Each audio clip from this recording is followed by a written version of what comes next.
Kamu tahu nggak tentang kekuatan militer Indonesia di dunia?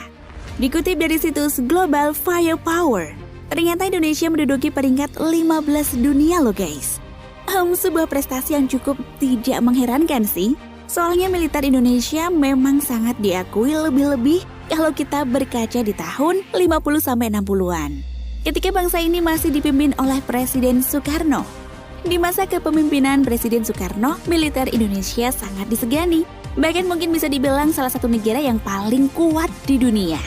Alasan kenapa militer Indonesia begitu jumawa ketika itu tidak lain lantaran alutsista Indonesia yang benar-benar gahar di masanya. Penasaran? Berikut sangarnya kekuatan militer Indonesia di zaman Bung Karno. Let's check it out. Pada masa Bung Karno, kekuatan Angkatan Laut NKRI adalah salah satu yang paling mematikan di dunia. Kekuatan utama Indonesia adalah salah satu kapal perang terbesar dan tercepat di dunia, buatan Soviet dari kelas Sverdlov. Kapal ini memiliki sistem persenjataan yang mengerikan, dengan adanya 12 meriam masif di beberapa titik. Setelah tiba di Indonesia, kapal ini berganti nama menjadi KRI Irian. Dilihat dari dimensinya, kapal yang satu ini begitu besar. Panjang tubuhnya sekitar 210 meter dan lebar 22 meter. KRI Irian juga menjadi kapal terberat kala itu, dengan bobot mencapai 16.640 ton. Hal yang membanggakan soal KRI Irian bukan hanya ukuran, akan tetapi juga kemampuan tempurnya. Tidak hanya itu, ada juga beberapa buah triple gun untuk mengatasi serangan udara dan slot tabung torpedo untuk menghajar kapal selam musuh.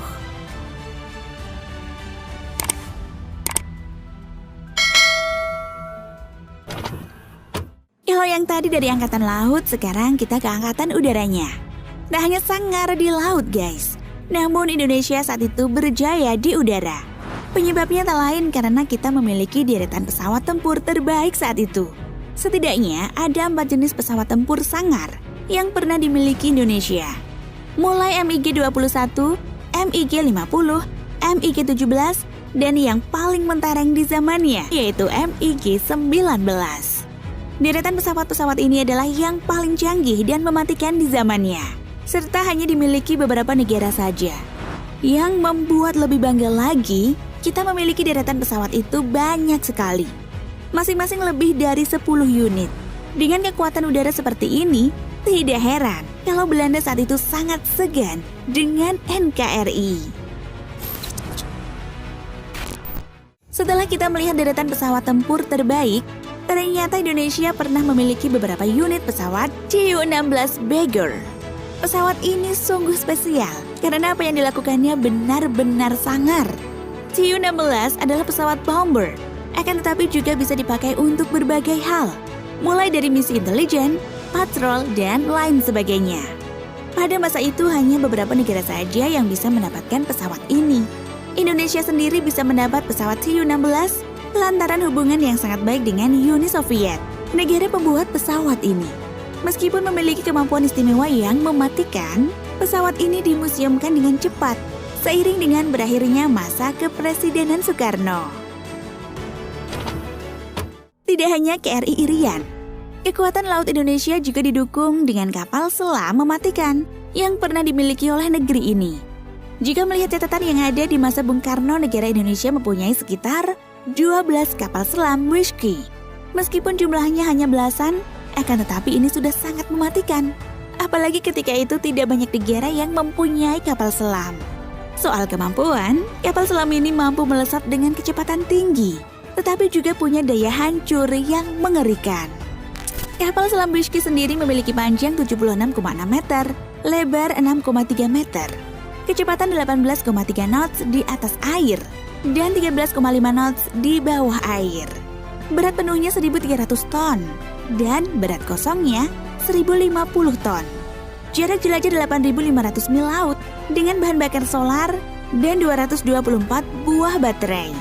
Kapal selam Whiskey diawaki oleh 63 orang dan memiliki torpedo SAED 50. Maka dari itu membuat nyali lawan ciut, lantaran senjata ini menjadi salah satu torpedo tercanggih di masanya. Sayangnya meskipun mempunyai kemampuan yang sangat hebat, kapal selam ini malah dimuseumkan secara dini. Alasannya tidak jelas, akan tetapi ada yang bilang karena teknologinya sudah ketinggalan zaman. Dukungan udara Indonesia tidak hanya datang dari deretan pesawat tempur atau armada bomber Tu-16.